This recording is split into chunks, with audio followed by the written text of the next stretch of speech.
السلام عليكم ورحمة الله تعالى وبركاته. اللهم صل وسلم وبارك على سيدنا محمد صلى الله عليه وعلى آله وصحبه أجمعين. اللهم انصر إخواننا في لبنان وفلسطين على الأعداء والظالمين، وارحم موتانا وموتى المسلمين جميعا، اللهم آمين يا رب العالمين.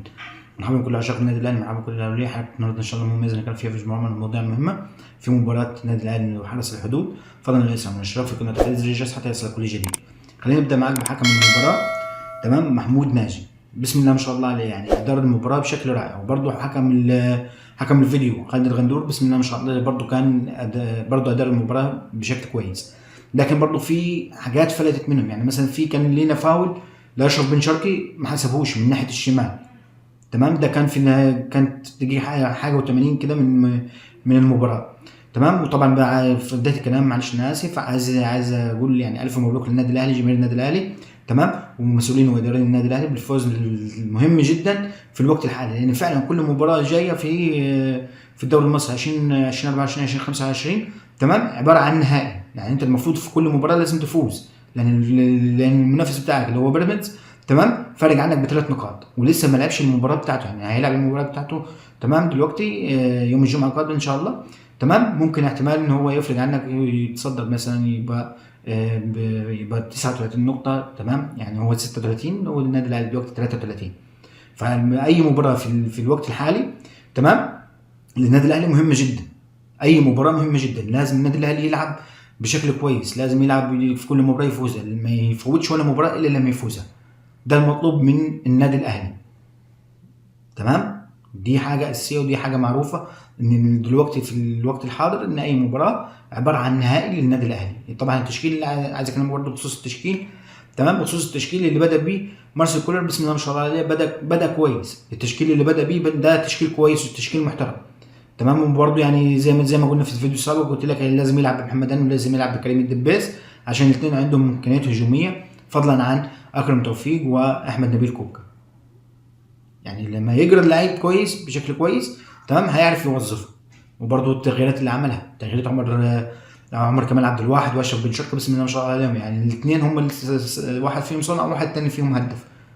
عمر كمال صنع واشرف بن شرقي هو اللي جاب الجون، يعني هدف رائع بسم الله ما شاء الله لاشرف بن شرقي، ويستحق رجل المباراه في المباراه في اولى مبارياته مع النادي الاهلي كرجل المباراه. لكن دي تعتبر ثاني مباراه لاشرف بن شرقي هو لاعب في مباراه نادي الزمالك.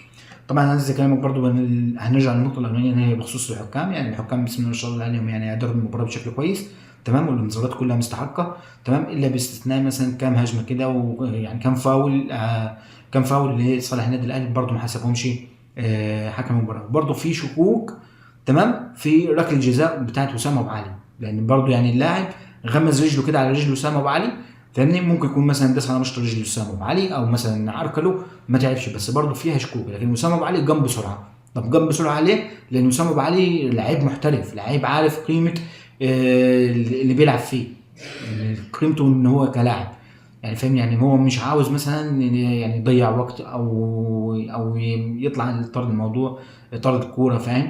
يعني لو في ركله جزاء هيحسبها، ما فيش ركله جزاء مش هيحسبها.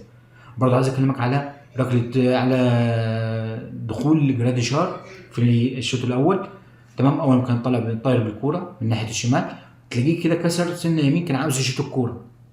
ده فرق عقليه لاعب محترف زي جراديشار، وفرق على عقليه لاعب مصري زي مثلا كريم الدبيس او خلافه.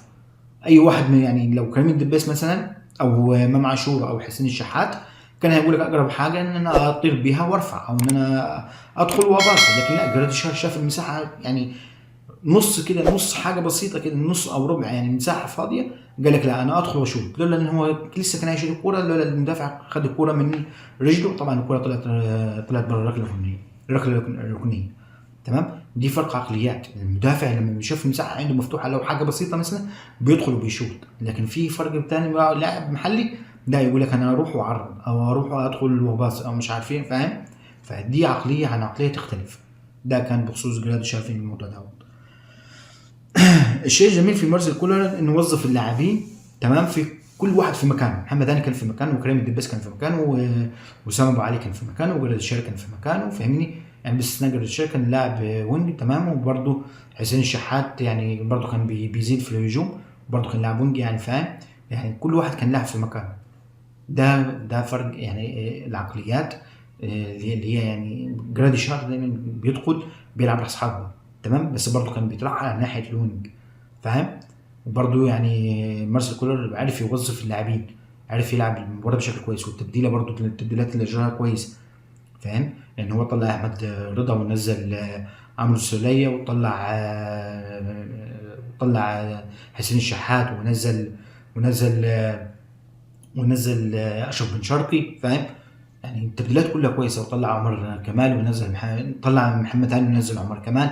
التبديلات كلها ممتازه، وفي اخر الماتش بعد ما جبنا الهدف، تمام، برضو طلع يعني طلع لاعب، تمام، ونزل اشرف داري عشان خاطر يضمن الدفاع، يضمن ان هو يلعب بشكل مستريح. انا بصراحه ما شفتش التبديله دي هي، تمام. لكن على كل حال، تمام، ان المباراه كويسه ومباراه رائعه، والنادي الاهلي لعب كويس، بس مش لعب كويس اللي هو درجه مثلا بيروح وبيجي اكتر من مره، لا، اللاعب كويس ان هو يعرف يحافظ على الكوره، ويعرف ان هو يدخل ويهاجم ومش عارف ايه يعني، فاهم. يعني هجمات حقيقيه وقويه على حارس المرمى، لا، دي ما حصلتش. طيب، اول 5 دقائق من المباراه طبعا ما كانتش انك انت مثلا تشعر ان اللعيبه بتاعت حارس الحدود داخله تضيع وقت، عاوز تضيع وقت، عاوز تستهلك عاوز تستهلك ضغط اللاعبين. دايما بيدخلوا يعني لو في اوت يتاخروا في اللعبه، لو في فاول يتاخروا في اللعبه، لو في ركنيه بيتاخروا في اللعبه، السقوط كان من بدايه المباراه وبرضه بيتاخروا، فاهم. فدي هي برضه يعني مش عارف اقول لك ايه، دي كانت في بدايه المباراه، وبرضه استمرت معانا لحد نهايه المباراه، حتى حارس المرمى خد انذار من الموضوع دهوت، فاهمني. فانك انت برضه يعني بتلعب في دوري كبير زي الدوري المصري، تمام، العب بشكل كويس، العب بنديه، العب انك انت يعني تموت نفسك على الكوره، العب انك انت مثلا عاوز فاولات، عاوز تلعب سريع، عاوز كذا، عاوز كذا. ما تعودش نفسك على الكسل. ليه كسلان؟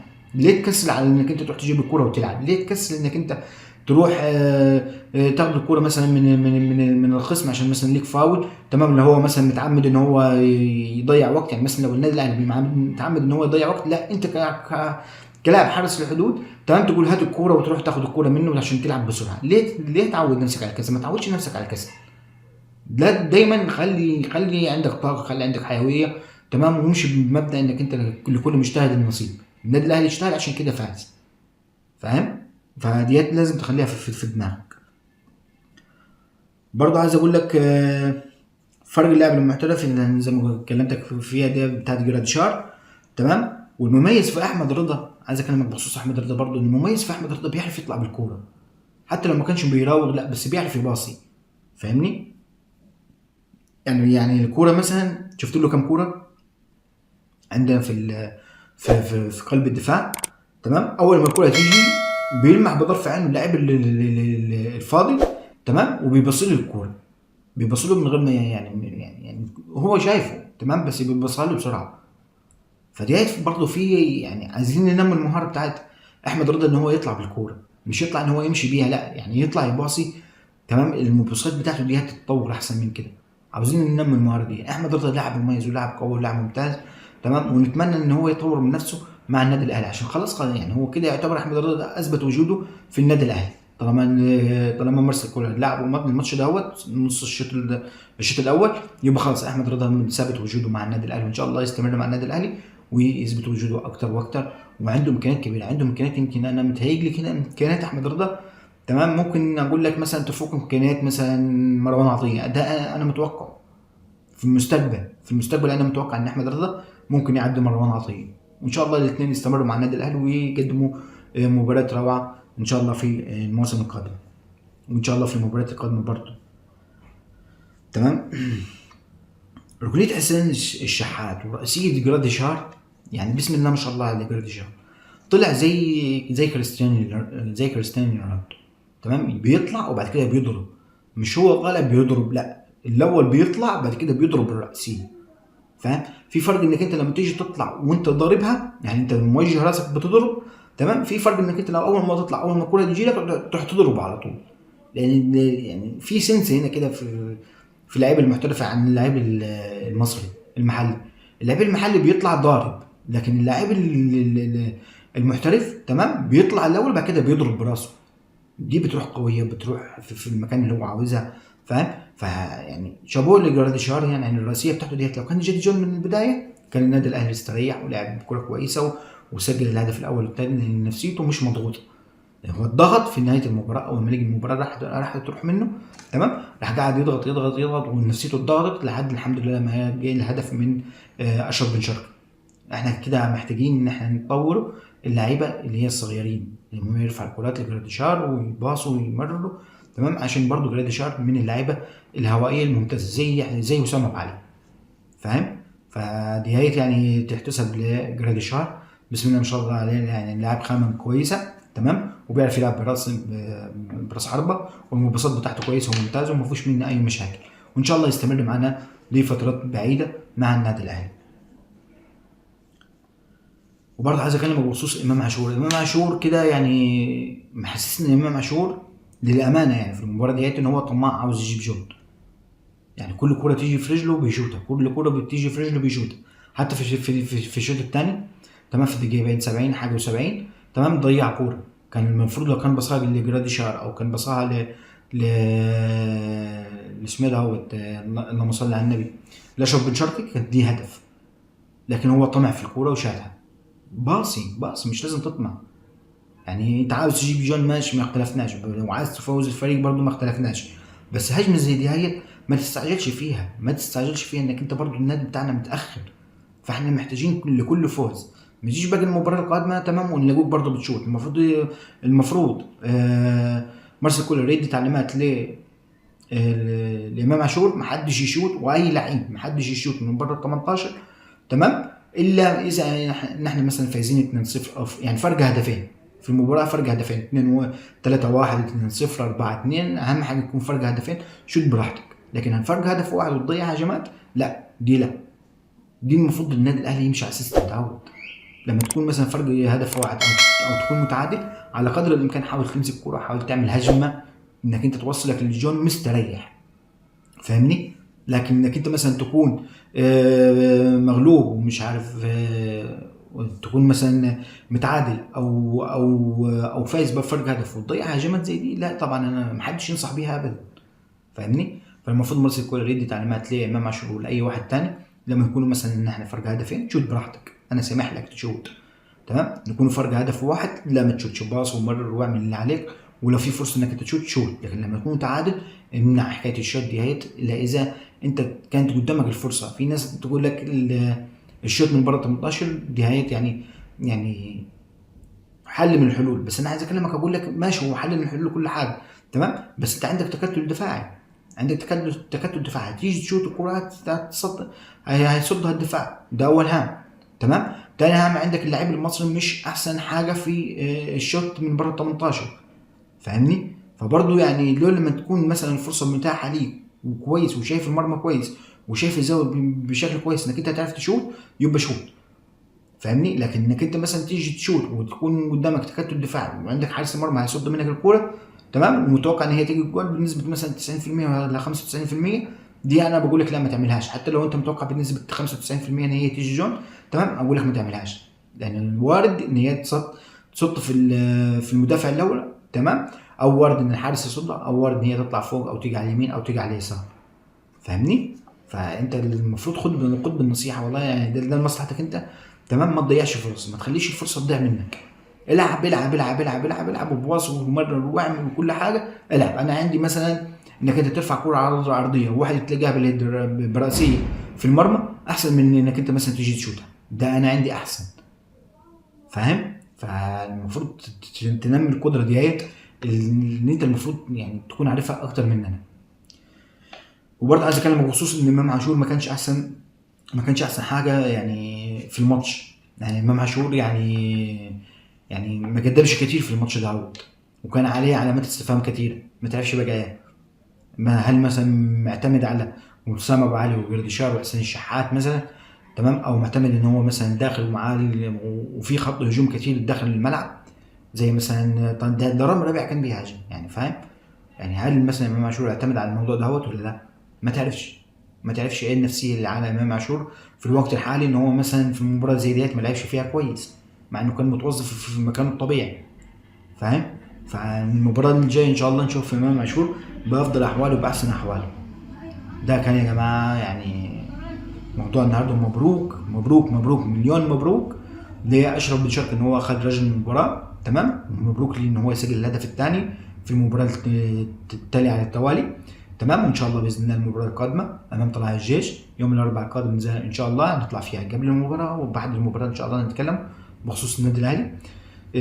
وبنقدم يعني كل تحياتنا لاشرف بن شرقي واضافه رائعه للنادي الاهلي، ولاعيب خامه كويسه ولاعيب ممتاز يعني، هو وجراديشار وسام ابو علي فاهمني وامام عاشور، يعني الرباعي ده بسم الله ما شاء الله، معاهم برضه حسين الشحات. تمام، يعني خماسي بسم الله ما شاء الله عليه يعني. المفروض الخماسي دوت باذن الله نطور من نفسينا وناخد الدوري باذن الله السنه دي هيت. نتمنى الوحيد ان احنا ناخد الدوري من بيراميدز في السنه دي هيت. السنين القادمه ان شاء الله لا انسى موضوع بيراميدز دوت ده نهائي. ليه؟ هتلاقي مثلا جراديشار اتعود على لعب النادي الاهلي، هتلاقي وسام ابو علي زاد خبره في النادي الاهلي، هتلاقي اشرف بن شرقي اتعود مع النادي الاهلي واندمج مع اللاعبين بشكل كويس زي هو وجراديشار.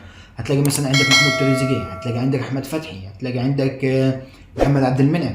ممكن في اخبار بتتكلم بتقول لك ان ممكن اليو ديانج يرجع، يعني برضو ممكن تلاقي اليو ديانج. هتلاقي عندك كميه لعيبه كبيره تمام عندها خبرات واسعه، استحاله اي حد يعني يدخل قدام النادي الاهلي في الدوري المصري الا لما يطلع خسران 3-0 اقل حاجه يطلع خسران 3-0 فاهمني. بس اهم حاجه توظيف اللاعبين في اماكن كويسه، انك انت برضو يعني هيكون عندك محمود تريزيجيه، طب انت هتنزل محمود تريزيجيه ولا هتنزل مثلا اشرف بن شرقي فاهم؟ فالمفروض انت تسحب اشرف بن شرقي وتخليه نصه خط وسط مهاجم.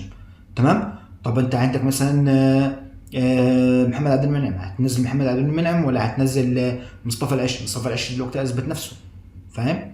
وبرضه عايز اكلمك بخصوص المراوغه اللي حصلت بين مصطفى العش وبين لاعب حرس الحدود. اللاعب دوت لو كان رجله شوله تمام دي كانت هدف في مصطفى شوبير، بس الحمد لله ربنا ستر تمام، والكوره طبعا طلعت فوق العارضه والحمد لله. يعني دعينا ربنا في الموضوع ده هو كتير يعني، وقلنا الحمد لله والحمد لله ان هي طلعت بره خارج الملعب. تمام، فانا عايز اكلمك دلوقتي برضه مصطفى العش، هيلعب مصطفى العش ولا هيلعب محمد عبد المنعم؟ الاثنين اثبتوا نفسهم، محمد عبد المنعم اثبت نفسه سابقا ومصطفى العش دلوقتي اثبت نفسه حاليا. تمام، لو جاء اليو ديانج هتلاعب اليو ديانج فاهمني، ولا هتلاعب احمد فتحي، ولا هتلاعب مروان عطيه، ولا الثلاثه هيلعبوا؟ فانت هيكون عندك حلول كثيره فاهمني.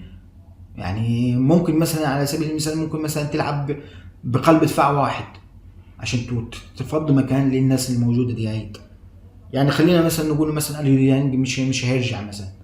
تمام، هيبقى عندك حمدي فتحي تمام، وهيبقى عندك مروان عطيه، وهيبقى عندك محمد اشرف بن شرقي في منطقه الوسط، الثلاثه دول عمود. تمام، هيبقى عندك في الهجوم هيبقى عندك محمود تريزيجيه، وهيبقى عندك امام عاشور، وهيبقى عندك جراديشار، وهيبقى عندك وسام ابو علي، وهيبقى عندك حسين الشحات فاهم. الظهير هيبقى عندك مثلا لو هكلمك في الموسم الجديد، مش هكلمك في الموسم دوت عشان مثلا اكرم توفيق مش محسوب في الموسم دوت. هيبقى عندك ان شاء الله يرجع بالسلامه كريم فؤاد، هيبقى عندك عمر كمال، هيبقى عندك محمد هاني فاهم. والناحيه اليسار هيبقى عندك علي معلول ان شاء الله هيرجع من الاصابه. تمام، وهيبقى عندك كريم الدبيس، وهيبقى عندك احمد نبيل كوكا، وبرضه احمد نبيل كوكا بيلعب في خط الوسط رقم 6 فاهم. هيبقى عندك عناصر كثيره. وفي قلب الدفاع هيبقى عندك مصطفى العش، وهيبقى عندك رامي ربيعه، وهيبقى عندك ياسر ابراهيم اول ما يرجع من الاصابه ان شاء الله باذن الله تعالى، وهيبقى عندك اشرف داري. يعني هيبقى عندك كميه كبيره من اللاعبين. وفي حارس المرمى هيبقى عندك محمد الشناوي، هيبقى عندك مصطفى شوبير. يعني في كميه كبيره من اللاعبين، ده باستثناء احمد رضا ومحمد عبد الله فاهم، وعمرو السوليه ومحمد مجدي قفشه. يعني اسامي ضخمه يعني، اذكر ولا تعد فاهم. فان شاء الله باذن الله التوفيق وكل التوفيق للنادي الاهلي في المباراه القادمه وفي الموسم الجديد باذن الله تعالى. فضلا لا ينسى الاشتراك في القناه وتفعيل زر الجرس حتى يصلك كل جديد. شكرا لكم والسلام عليكم ورحمه الله تعالى وبركاته.